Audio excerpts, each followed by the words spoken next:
herbal enthusiasts? It's your boy ASAP Tsunami, and I'm here to tell you guys an anecdotal report on my first psychedelic experience since my diagnosis of post-concussion syndrome.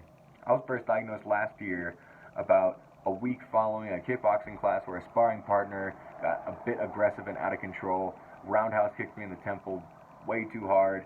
I suffered what I thought at the time was a concussion because it was all the classical signs of a concussion, but by about the sixth day following that class, it was looking a little bit worse. I was slurring my words, feeling lethargic. My cognitive function was just not there whatsoever. And we went to urgent care. I got an MRI. They didn't find anything extraordinary on the MRI, and they ended up diagnosing me with post-concussion syndrome. I have never heard of that. And I researched it, and it scared the hell out of me knowing it could last anywhere from a month to a year to life. And knowing that I could have these symptoms of being dizzy and my head hurting all the time and having like no balance, like I thought that was gonna last like forever, and it scared me so much. And like many other people diagnosed with post-concussion syndrome, I did go through a lot of bouts of suicidal thoughts. Look up Jane McGonigal and her game Super Better. Her story was really inspiring to me at the time because, you know, I was researching and then I found her story about her hitting her head and getting post-concussion syndrome and contemplating suicide, and then creating the game because, you know, she had that ultimatum in her head: am I going to kill myself or am I going to make a game out of this? It's very interesting. She was on the Joe Rogan podcast. Look that shit up. But anyways, I was very wary of taking psychedelics. I mean, smoking weed already kind of hurt my head. Just, I mean, the act of smoking in general, I think it was, you know, probably dehydrated me, and that's why. Because now, I mean, I smoke weed and I drink water, and I think I'm just fine now. But I was very wary of taking psychedelics. I thought that the body load and everything was just going to be too much for my head, and I was scared until a couple days ago when a friend gifted me a couple tabs of LSD lab tested, and my partner, my girlfriend, my lovely girlfriend, she took about 125 micrograms. I took 75. I'm very sensitive.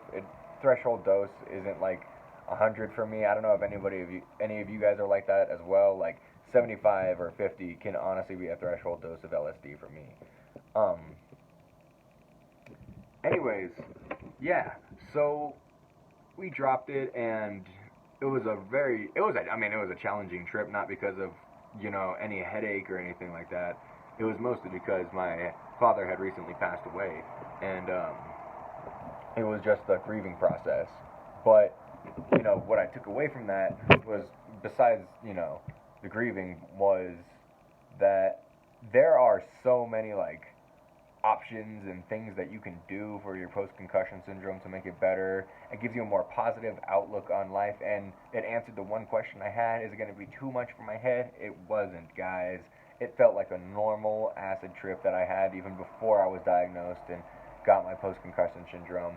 It's really given me a more positive outlook on this. I haven't had a headache since. I'm not going to attribute that to the LSD. I'm just going to attribute it to drinking water, exercising, and overall eating healthy and living a positive lifestyle, which I think having post-concussion syndrome can really rocket ship that.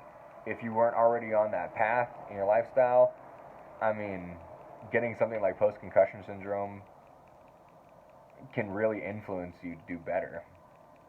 I think it can really help you become super better, as Jane McGonigal would say. You know, you can take a bad situation and make it better than, you know, the situation before that bad thing happened. I can't lie, guys. Acid on post-concussion syndrome, it was a success. Overall, it was a success. So if any of you guys are have any questions about what the LSD experience was like with post-concussion syndrome, please ask in the comments below. Hope you guys have a terrific